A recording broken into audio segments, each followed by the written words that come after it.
기도하겠습니다. 아버지 하나님 감사합니다. 이날 이 주일날 복된 날 우리를 부르시며 우리의 모든 죄악과 모든 연약함과 모든 불순종함을 다 주님 앞에 내려놓고 돌이키며 오로지 주님만 바라보고 나갑니다. 하나님 우리에게 은혜를 베풀어 주옵소서. 예수가 아니면 안 되는 이유, 오직 예수가 그리스도이셔야만 하는 이유, 그리고 이 예수 그리스도로 말미암아 이 땅에서 하나님의 나라를 누리고 고백하고 증거하며 살아가는 하나님의 자녀답게 걸어갈 수 있도록 주님 우리를 세밀하게 붙들어 주옵소서. 오늘 우리의 예배를 받아 주옵소서. 예수 그리스도 이름으로 기도합니다. 아멘. 여러분 반갑습니다. 오늘 우리가 함께 나눌 말씀은 성취입니다. 예수 그리스도 하나님의 나라의 성취입니다. 지난 7번의 시간들을 보면서 구약의 여러 가지 흐름을 봤었습니다. 이제 다시 신약의 흐름을 보는 가운데 신약 성경은 기본적으로 구약에 있었던 모든 예언과 하나님의 말씀의 성취라는 것입니다. 무엇이 성취입니까? 예수님 당신이 성취하신 분이고 율법을 폐하는 것이 아니라 그 율법을 터부시하는 것이 아니라 외면하고 끝장내는 것이 아니라 율법을 완성하셨습니다. 그래서 예수님은 완성자이시고 성취자이십니다. 우리가 힘을 얻어서 성취하는 것이 아니라 예수 그리스도께서 우리를 대신에 십자가 지시고 부활하심으로 말미암아 모든 것을 이루시고 성취하시고 완성하셨다. 우리는 그 사실을 믿고 고백하는 것입니다. 그래서 여러분 우리가 비록 연약하더라도 저와 여러분이 형편처지가 어렵더라도 근데 낭망하지 말 것과 또 포기하지 말 것은 평균적인 부분에 우리가 흔들리지 마시기 바랍니다. 쉽게 말해서 이렇습니다. 어떤 거냐면 제가 어제 저녁이나 그 전에 이제 한 번씩 학교 마치고 독서실 갔다 올 때 되면 갔다 오면서 오늘도 힘들다 어떻다 성적이 어떻다 하면 저도 그냥 처음에는 위로하면서 격려하는데 그 다음에 적어도 그렇지 누구누구는 이렇게 한다 하더라. 여러분도 그렇지 않습니까? 엄마 친구 아들 엄친아 해서 누구누구는 뭐 한다 하더라. 누구누구는 어떻다 하더라. 근데 스스로에게도 그래요. 마음이 있어서 내 자녀들이나 아는 사람들이나 누구에게 그래도 신앙인이면 뭐 헌금은 이렇게 해야 되고 훈련은 이렇게 받아야 되고 예배는 이래야 되지 않습니까? 라고 하는 평균에 의지하여서 우리 스스로를 자책하고 옥죄기도 하고요. 또 다른 사람도 평가하고 판단하고 그렇게 지적질하는 경우가 많습니다. 근데 가만히 보면 그것이 과연 옳느냐라고 하면 평균에도 오류가 있고 평균에도 부족한 게 많습니다. 우리가 여러분 잘하는 것도 있고 또 부족한 것도 있겠죠. 근데 항상 우리가 비교할 때는 뭡니까? 잘하는 것이 아니라 그거는 잘했으면 좋게 괜찮아 라고 하고 주로 말할 때는 내 자식들이나 내 남편과 아내나 또 내 아는 동료들이나 가족들에게 뭐냐면 아니 누구누구는 이런데 저 우리나라 평균이 근데 왜 당신 이것밖에 못 벌어와 이렇게 하면 할 말이 없습니다. 그러면 왜 우리나라 전체 평균에서 어느 집을 자가있냐 전세냐 우린 강남에 사느냐 수도권에 사느냐 대학은 지방대냐 아니면 스카이냐 모든 걸 보면 그 평균에 보면 단 한 사람도 여러분 평균 이상의 사람이 있습니까? 없어요. 아무리 뛰어난 여러분 올림픽에서 금메달을 따는 사람들도 평균적으로 극대화해서 뛰어난 운동 능력이 있고 민첩함과 그 판단력이 있습니다. 근데 반대로 그 개인이 개인적인 뭐 사격이나 이런 분들 같으면 엄청 조용해요. 여러분 그 김우진인가 그 삼관왕 했던 그 양궁 선수는 그 거북이라고 부릅니다. 막 사람들이 이렇게 흥분하고 이럴 때 활시를 딱 당기면 더 떨어진대요. 심박수가. 놀랍지 않습니까? 우리는 긴장을 해서 좀 맞춰야지 싶으면 더 심박수가 뛰고 합니다. 한 번씩 저도 혈압약을 타러 그 가정의학과 가면 그 의사 선생님이 한 5분 있으라 그럽니다. 가서 있으면 5분 있다가 재고 그 다음에 또 한 번씩 보면 다시 재자하는 게 뭐냐면 혈압을 재겠다는 마음 먹으면 생각보다 땀도 나고 얼굴도 빨개지고 딱 이렇게 긴장이 되면 평상시보다 올라가는데 그런 사람은 훈련 내지는 그 자질 내지는 연습이 돼서 활시를 당길 때 평상시보다 심박수가 더 떨어지는 거죠. 그럼 놀라운 것이죠. 그 평균은 지극히 0.001% 이상이겠죠. 그 능력에는. 근데 그분이 모든 부분에서 뛰어나느냐? 그러면 저와 여러분 함정에 빠집니다. 평균의 함정에. 우리 삶에서 신앙생활이든 우리 가정생활이든 우리 경제적인 어떤 부분이든 혹은 우리 배경이든 모든 걸 봤을 때 사람들은 속삭입니다. 평균이 그건데 왜 당신이 그것밖에 못해? 아니 세상 사람은 다 저렇게 사는데 왜 나는 이것밖에 안 돼? 라고 하면서 하나님께서는 한 번도, 예수님께서는 한 번도, 주의 성령께서는 단 한 번도, 성삼위일체 하나님께서는 저와 여러분에게 그것을 요구하지 않았음에도 불구하고 스스로 자책하게 되고 또 스스로 다른 사람과 가까이 있는 사람을 판단하면서 왜 그것밖에 안 되냐고 지적질하고 판단하는데 그것이 과연 옳으냐? 그렇지 않습니다. 평균은 함정입니다. 하나님께서 우리를 부르실 때는 있는 모습 그대로 부르신 겁니다. 우리가 훈련이 잘 되고 우리 모든 제약을 다 벗어버리고 온전케 되어져서 딱 준비된 가운데 그래 이제 이 커트라인을 넘어섰으니까 이제부터 넌 내 자녀다. 결단코 그렇게 말씀하지 않으셨습니다. 이스라엘 나라의 역사가 그거지 않습니까? 하나님께서 약속을 주셨습니다. 선민. 그러니까 선민이 되면 어떻습니까? 흥분할 만합니다. 내가 너를 지명하여 불렀다 라고 말하고 나는 네 하나님이 되고 너희는 내 백성이 되리라 라고 하니까 얼마나 기쁘고 놀랍습니까? 놀라운 은혜죠. 근데 그런 약속을 딱 가지면 그 다음에 어떻게 되냐면 정착하게 됩니다. 가나안 땅에 정착하게 되죠. 그 성전을 만들게 되죠. 이만하면 살겠구나 라고 하면서 그 유목 민족 왔다 갔다 하던 곳에서 한 군데 정착하니까 그때서부터 그 약속이 정착한 이후에는 어떻게 됩니까? 당연한 걸로 생각합니다. 이게 평균이고 사람들 다 이렇게 하니까 우리는 선민, 너희는 이방인, 바바리안 이렇게 되니까 어떻습니까? 죄악에 빠지는 겁니다. 그 평균의 함정에 빠져서 늘 스스로를 비교하고 다른 사람을 판단하면서 단 한 번도 하나님께서 저와 이런 의롭기 때문에 구원한 것이 아니라 죄인이기 때문에 당신께서 그 계속해 주시고 구원하셨는데 그 약속을 선용, 올바르게 쓰지 못하니까 어떻게 됩니까? 약속이 내게 도리어 걸림돌이 되어지고 도리어 제약이 됩니다. 근데 이것은 누가 시킨 것이 아니라 우리의 자발적인 거예요. 핑계할 수 없는 우리는 죄악을 가지고 죄악을 지은 죄인이란 말입니다. 그렇게 되니까 이제 하나님께서는 율법의 말씀과 하나님의 약속대로 그들에게 뭐합니까? 유배시키는 겁니다. 포로로 애굽에로 보내기도 하고 바벨론에 보내기도 하고 로마에게도 보내기도 하면서 크게는 그 민족이 포로가 되고 속국이 되고 유배가 되는 거죠. 노예가 되는 거죠. 반대로 각 개인과 가정에서는 여러 가지 길흉하복이 막 덮치면서 더더욱 하나님을 바라봐야 되는데 더더욱 어렵기 때문에 하나님은 놓치게 되는 거죠. 그때 이제 그 유배당하는 것이 도저히 참을 수 없을 때 어떻게 합니까? 부르짖죠. 애굽 땅에서 바로의 앞정에서 할 수 있을 만큼은 이 석청으로 만들고 다 피라미드 만들고 다 하다가 이제는 이건 안 된다라고 싶을 때 하늘에 닿을 만큼 부르짖습니다. 사사시대에도 부르짖습니다. 포로시대에도 부르짖습니다. 시대마다 하나님께서 그들의 부르짖음을 외면하시냐면 외면하시지 않으십니다. 다시금 회복시키십니다. 그리고 이 약속을 새롭게 갱신하시고 새롭게 확증하시죠. 이 사이클 가운데 계속 돌아갔던 것이 구약의 이야기들이고 구약의 드라마였습니다. 근데 왜 구약이 이렇게 빙빙 돌았습니까?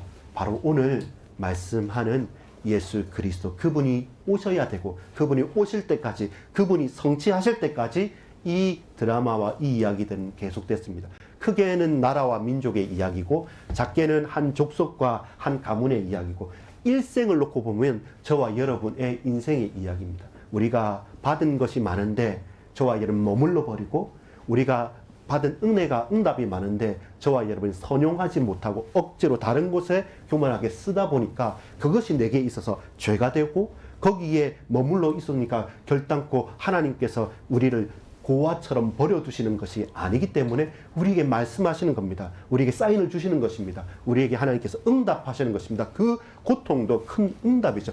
그러면서 다시금 당신께 돌이킬 수 있도록 우리의 부르짖음을 외면하지 않는 거죠. 이 영적인 분명한 이유와 비밀들 속에서 오늘 이 하루는 어떻습니까? 여러분 너무 크게만 보거나 너무 작게만 보지 마십시오. 착각을 하면 그러면 나쁜 것은 모두 다 사단이 가져다 주고 나쁜 것이냐? 결단코 그렇지 않습니다. 커다란 하나님의 내 인생과 하나님의 경륜 가운데 분명한 하나님의 계획과 뜻이 있다는 것을 말씀을 통해서 우리는 확인해 가야만 하는 것입니다. 오늘 그 모든 것이 확연하게 드러나는 게 있습니다. 그 확연하게 드러나는 한 빛이 비치는데 그 빛이 바로 예수이십니다. 이 예수님이 바로 그리스도로 오셨다는 겁니다. 이 예수 그리스도께서 오셔서 하시는 일이 하나님의 나라를 완성했다. 하나님 나라가 왔다. 천국이 왔다. 내가 그 주인이고 내가 너희를 그곳으로 인도하겠다. 이 백성들과 이스라엘은 로마에서 해방되어지고 우리나라만 예루살렘만 이 성전만 지키면 하나님 나라라고 생각하는데 그거 아니다. 그것은 돌 위에 돌 하나 남지 않고 다 무너지고 다 썩어져 버리고 다 끝장날 것이다. 아니 어떻게 이렇게 참남한 말을 하느냐라고 할 때 아니 내가 사흘 만에 다시 세우겠다. 이게 40년 50년을 넘게 세우는 건데 어떻게 사흘 만에 다시 그 성전을 세울 수 있습니까? 당신 자신의 육체를 그 몸을 인함이라고 합니다. 그 부활의 능력을 그들에게 증거하는 겁니다. 여러분 왜 예수여야만 합니까? 이 질문이 첫 번째입니다. 왜 예수여야만 하냐는 겁니다. 예수님 당시에 예수님에 대해서 제대로 고백한 사람이 오늘 우리가 본문에 읽었던 누구였습니까? 베드로였습니다. 주는 그리스도시요 살아계신 하나님의 아들이시라고 고백하고서도 과연 그것을 액면 그대로 그가 진정으로 신앙으로 믿었냐면 그렇지는 않았습니다. 그게 마태복음 이후에 성경의 기록을 보면 바로 자빠지기도 하고 또 고백을 해놓고서도 절대로 십자가 지시고 오늘 밤에 돌아가신다 하더라도 나는 절대로 내가 죽는 한이 있어도 떠나지 않겠습니다 하고 바로 3번이나 부인하고 떠났던 베드로입니다. 근데 왜 예수여야만 합니까? 라고 할 때 당시에 여러분 그 신약과 구약 중간 시기 약 한 400년 정도 동안에 하나님의 말씀이 깜깜하던 시기였습니다. 말씀이 끊어졌다니까요. 말라기 이후에. 그러니까 어떻게 하면 될까 하면서 성경은 끊어졌지만 세계사에는 아주 여러 가지가 급변을 했습니다. 그리고 최종적으로 큰 힘을 딱 옮겨진 게 로마 제국입니다. 로마 제국인데 근데 그 사이사이마다 이 이스라엘 민족들은 이쪽 애굽에 붙었다가 저 바벨론에서 포로에서 나왔다가 또 아시리아 여러 강대국 속에서 지금 왔다 갔다 하다가 순간 잠시 독립을 쟁취했다가도 또 가장 깊은 구렁에 빠진 것처럼 그렇게 계속적으로 고통 속에 고민 속에 있었단 말입니다. 이것을 저와 여러분이 잘 생각해보고 판단해 볼 수 있어야 할 것입니다. 여러분 우리가 분명히 알고 또 분명히 고백해야 될 것은 뭐냐면 이 당시 예수님처럼 내가 메시아가 되겠다고 해가지고 일어났던 사람들이 참으로 많았습니다. 다 메시아처럼 어디에서 일어나고 저기에서 일어나고 한 사람들이 많았는데 왜 예수냐? 왜 예수이어야만 하느냐 하면 본격적으로 다른 게 있었습니다. 그게 뭡니까? 부활입니다. 부활을 경험하고 나서서는 모든 고백과 모든 생각이 완전히 달라지게 됩니다. 십자가는 사실 최고의 실패의 증거입니다. 최고의 실패의 증거고 십자가형은 예수님께서 로마 사람은 아니라는 증거입니다. 로마인은 십자가형 받지 않습니다. 로마인이기 때문에. 근데 로마에 대항해가지고 일어난 사람들은 가장 잔혹한 처형 방법이 십자가였기 때문에 십자가에 달렸고 증거로 삼는 거죠. 그렇게 했기 때문에 예수님이 십자가 달리고 나서 제자들과 모든 사람들이 완전히 흩어져 버리지 않습니까? 근데 놀랍게도 예수님의 부활 이후로는 그 모든 베드로부터 시작해서 예수님의 형제인 야고보까지 그 많은 제자들까지 다시금 지난주에 말했던 엠마오로 도망했던 두 제자까지 다 돌아오게 됩니다. 그리고 내가 그를 봤다라고 말을 하는 겁니다. 그리고 예수님께서 실제로 보이십니다. 감람산에서 40일 동안 하나님 나라에 대해서 밝히 증거하시게 됩니다. 이후부터는 예수님께서 부활하신 증거를 내가 받지 않습니까? 그 이후에 예수님께서 바로 약속하신 것이 뭐냐면 오순절 마가 요한의 다락방에 너희는 내가 아버지께서 약속하신 것을 기다리라 라고 하고 성령께서 임하시기 전까지는 그들은 간절히 기도했고, 그리고 그 부활과 성령의 충만함, 성령의 임재하심, 오순절 성령의 강림 이후에는 우리 인생이 완전히 달라지는 거예요. 예수에 대해서 재해석이 됩니다. 어떻게 재해석이 됩니까? 예수님이 바로 마태복음 1장 21절에 아들을 낳으리니 이름을 예수라 하라. 이는 그가 자기 백성을 그들의 죄에서 구원할 자이심이라. 이제는 예수님의 십자가와 부활과 성령의 강림을 체험해 보니까 희미하게 알았고, 나는 만나지 못했다, 나는 체험했다, 여러 가지 사람들이 많은 능력을 행했다, 구구절절 여러 가지 사건들, 일들이, 말들이 많으나, 그러나 십자가와 부활과 성령의 강림 이후로 이 백성들이 정확하게 고백할 것은 뭡니까? 이 예수님이 바로 구원자였던 겁니다. 스승이 아니라, 정치 지도자가 아니라, 선지자가 아니라, 제사장이 아니라, 왕이 아니라 이분이 구원자 그리스도이시라는 사실들을 우리 모두가 고백하게 되는 겁니다. 이사야 7장 14절의 말씀의 성취가 누구다? 예수이라는 사실입니다. 그러므로 주께서 친히 징조를 너희에게 주실 것이라. 보라, 처녀가 잉태하여 아들을 낳을 것이요 그의 이름을 임마누엘이라 하리라. 이 말씀은 1차적으로 뭐라고 했습니까? 그 당시의 사건이라고 했죠. 그러면서도 큰 구원사 속에서는 뭐였습니까? 바로 처녀가 잉태하여 아들을 낳을 동정녀 마리아를 통해서 오신 예수 그리스도로 성취되어질 복음의 빛이라고 말씀하시죠. 오늘 저와 여러분이 하나님의 약속을 믿고, 오늘 저와 여러분이 예수의 십자가와 부활과 성령의 임재하심을 고백하고 믿을 수 있다고 한다면, 왜 예수인가? 오직 예수다라고 우리는 고백할 수 있고 증거할 수 있습니다. 그러면 이때부터 모든 고백이 바뀌게 되는 겁니다. 여러분, 비슷비슷하는데 선주교하고 무슬림들하고 많은 종교가 있지 않습니까? 근데 예수라는 그분이 누구냐에 따라서 다른 겁니다. 성모 마리아의 아들이라고 생각하고 선지자 중에 한 사람이라고 생각하면 결단코 이 말은 할 수 없습니다. 왜 예수냐라고 할 때 우리는 딱 한 단어로 고백할 수 있습니다. 뭡니까? 예수님은 누구십니까? 하나님이십니다. 바로 이것이 우리에게 고백인 겁니다. 예수님이 하나님이신 겁니다.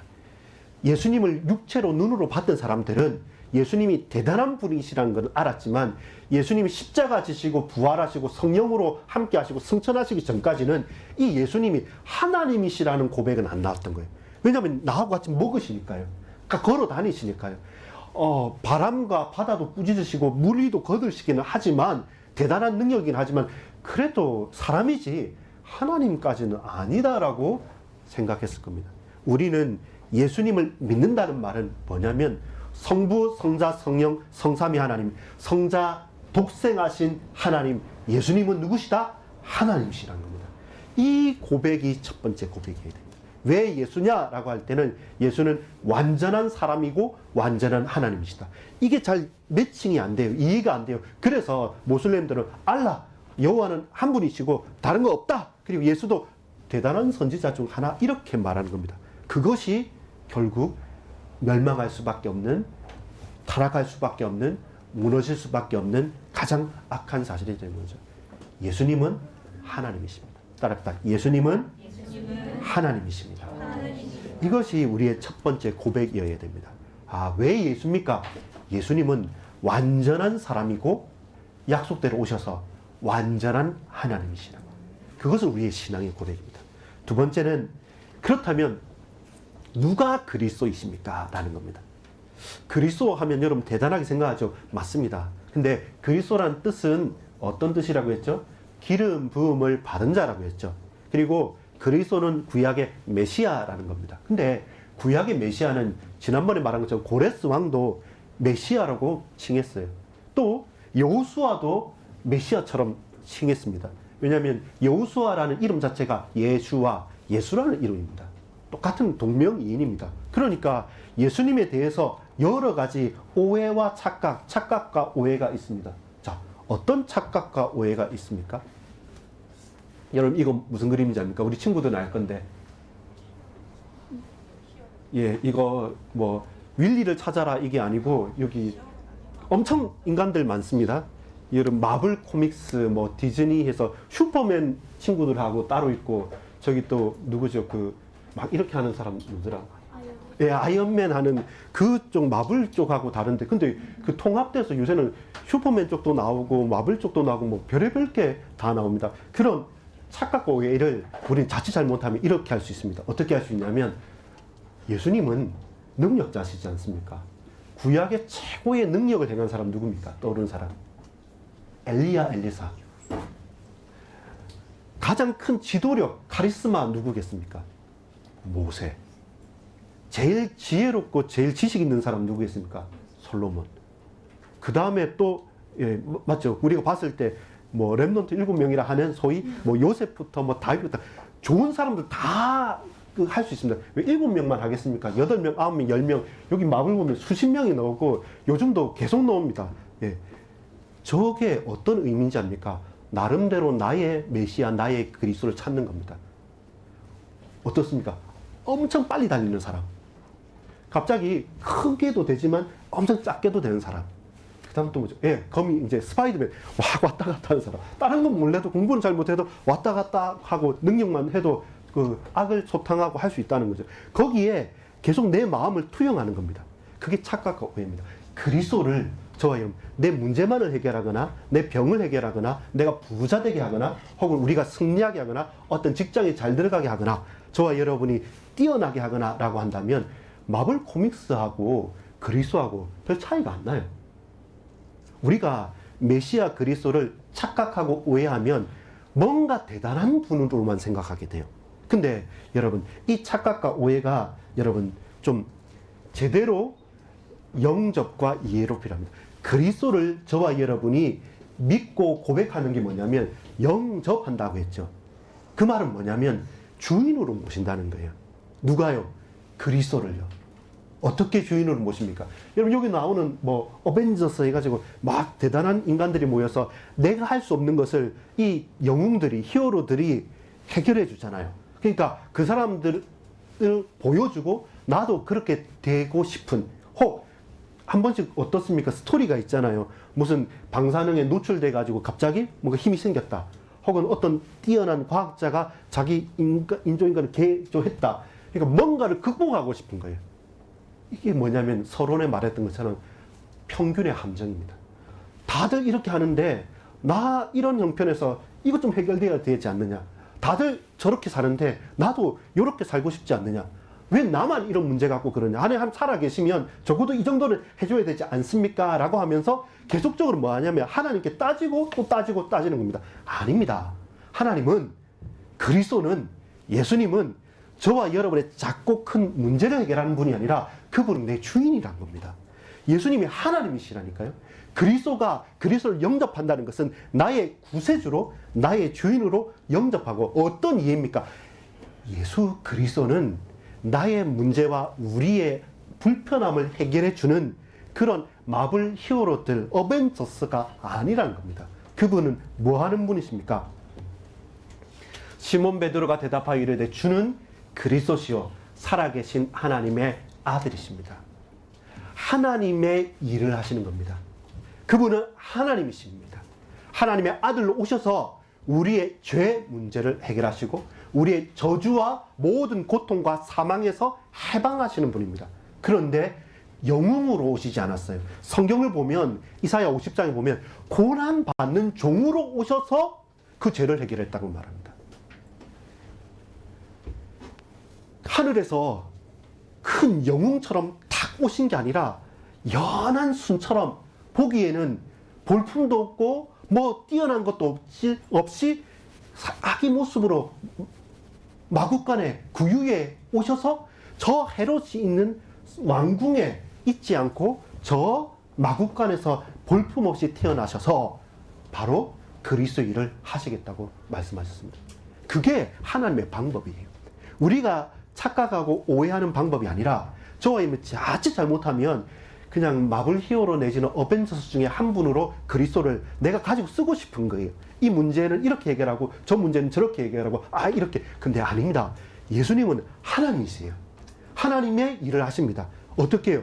예수님이 그리스도이시기 때문에 우리를 구원하고 구속하기 위해서 십자가 지시고 근본 하나님 본체시나 하나님처럼 높아지거나 동등되게 당신의 권리를 요구하지 않으시고 가장 낮게 오셔서 대신 십자가 지시는 것이 누구의 방법? 하나님의 방법이고 그리스도의 약속이고 성경의 약속이었습니다. 성경대로 죽으시고 성경대로 살아나셔서 지금 우리와 함께 계시는 겁니다. 그리스도의 방법이 무슨 방법입니까? 우리의 착각과 우리의 오해가 아니라 제대로 그분을 나의 주인으로 모시고 우리가 올바르게 이해하는 것이 필요합니다. 왜 그렇습니까? 이거는 우리의 자랑거리가 아니죠. 감사거리고 은혜입니다. 자, 마태복음 16장 17절을 읽어보겠습니다. 시작. 예수께서 대답하여 이르시되 바요나 시몬아 네가 복이 있도다. 이를 내게 알게 한 일은 혈육이 아니요 하늘에 계신 내 아버지시냐. 우리는 혈육, 이 땅의 것, 그리고 이 땅의 평균, 이 땅의 능력들, 그것을 잘 갖추면 성공한다는 것이 이 사람들의 속삭임입니다. 근데 혈육이 아니다. 하나님의 은혜로 알게 한다. 왜? 다른 사람들은 성공의 길로 가고 그게 메시아라 하지 않냐. 근데 나는 죽음의 길로 가고 십자가의 길로 가는데 그게 네가 사는 길이고 그게 모두가 사는 길이라 말합니다. 그래서 여러분, 여러 그리스도들의 모습이 있습니다. 아까 있는 히어로처럼 뭔가의 능력자, 뭔가의 문제를 해결하는 다양한 모습들이 있는데 과연 그 모습이 진짜 모습일까요? 아니요. 예수님이, 하나님이신 예수님이 누구시라고요? 그리스도이신 거죠. 그래서 성경대로 오셔서 성경대로 죽으시고 성경대로 부활하셔서 지금도 그 말씀을 성취하신 분입니다. 내 문제를 해결하시기 이전에 하나님의 말씀을 성취하신 분이 누구십니까? 예수 그리스도이십니다. 근데 어떻게 우리의 연약함과 문제와 모든 것들은 해결됩니까? 그 주님이 우리에게 시험을 치거나 우리에게 평균을 가져다 대면서 책망하시는 분이 아니라 우리의 작은 신음에도 우리의 통촉함에도 우리의 부르짖음에도 주님께서 응답하시는 분이시기 때문에 있는 모습 그대로 나오라는 겁니다. 평균에 떨어집니까? 육신이, 능력이. 내가 채우겠다. 내 지혜가 떨어집니까? 지식이 없습니까? 내가 충만케 하겠다. 우리의 가정과 가문이 어려움과 고통이 있습니까? 주 예수를 믿으라. 그리하면 너와 내 집이 구원을 얻으리라. 이것이 하나님께서 우리를 부르시는 장면입니다. 나사로도 불렀고요. 삭개오도 불렀고요. 아무 힘없는 자들인데 근데 그 힘없는 모습 그대로 나가는 그 자를 그대로 죄인인 우리를 받으셔서 하나님이신 예수께서 그리스도의 일을 하신 것이죠. 그래서 예수님은 그리스도입니다. 예수님은 영웅이 아닙니다. 예수님은 내 문제를 해결할 심부름꾼이 아닙니다. 예수님은 그리스도이십니다. 구원하시고 하나님의 일을 하시고 지금도 나와 임마누엘로 함께 하시겠다고 약속하신 그분이 그리스도이십니다. 그래서 예수 그리스도께서 성취하신 것입니다. 마지막입니다. 그러면 언제입니까? 지금은 어느 때고 언제입니까? 하나님의 나라가 언제 임합니까? 하나님 나라가 언제 완성됩니까? 하나님 나라가 지금 우리 가정에, 이 교회, 나의 현장에 언제, 바로 지금입니까? 언제입니까? 라고 말할 때 그때는 아버지의 기한에 있다는 거예요. 때와 날에 대해서는 아버지의 기한에 있다고 사도행 1장에 말씀합니다. 그러나 우리는 뭡니까? 오직 성령께서, 주 예수 그리스도께서 주인 되시고 주의 성령께서 내 가정을, 우리 교회를, 내 개인을 주장하여 주시고 다스려 주옵소서. 언제입니까? 하나님 나라는 언제 임합니까? 바로 지금입니다. 여러분 마태복음 12장 28절을 한번 같이 읽어보겠습니다. 시작. 그러나 내가 하나님의 성령을 힘입어 귀신을 쫓아내는 것이면 하나님의 나라가 이미 너희에게 임하였느니라. 하나님 나라는 이미 임하였느니라.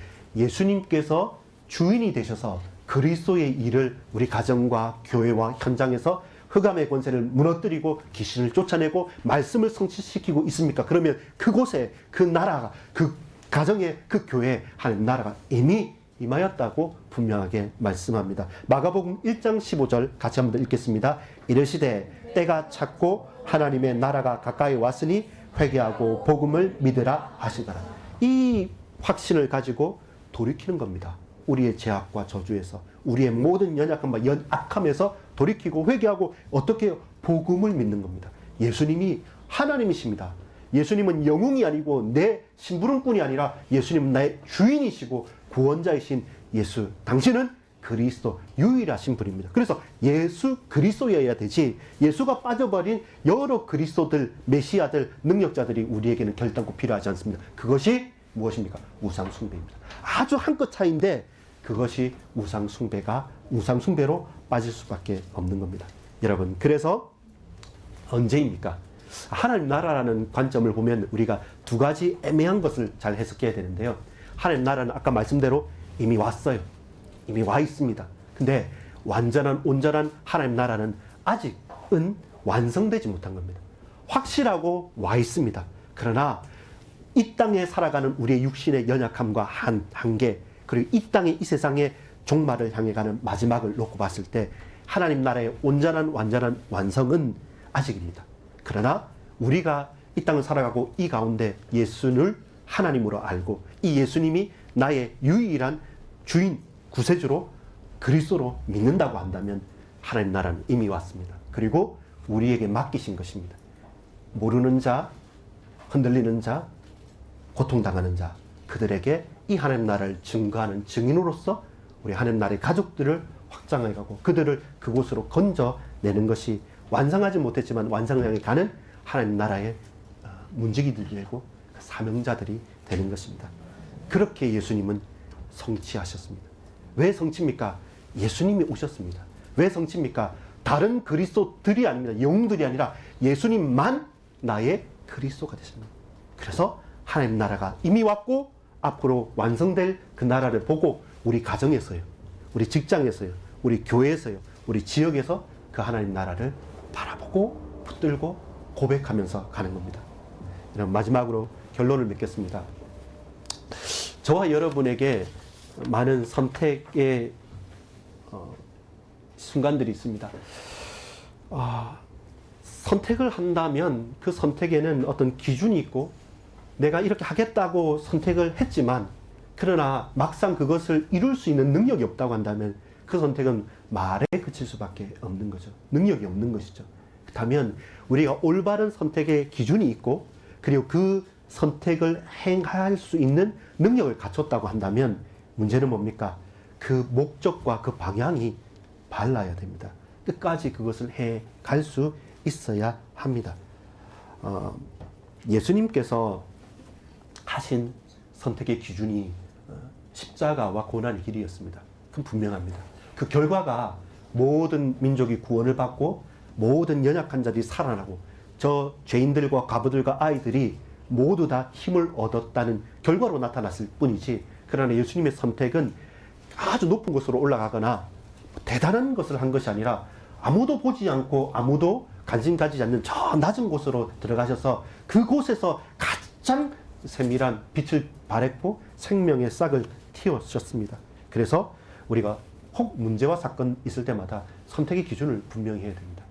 나의 영웅 우상이 아니라 나의 그리스도, 나의 주인 그리스도, 예수님이 그리스도라는 그 선택의 분명한 기준을 가지고 저와 여러분 자칫 잘못하면요 상황이 나의 기준, 주인이 될 때가 있습니다. 너무 어려우니까요, 겁나니까요, 혹은 우리 감정이 내 주인이 됩니다. 기분 나쁘니까요, 섭섭하니까요.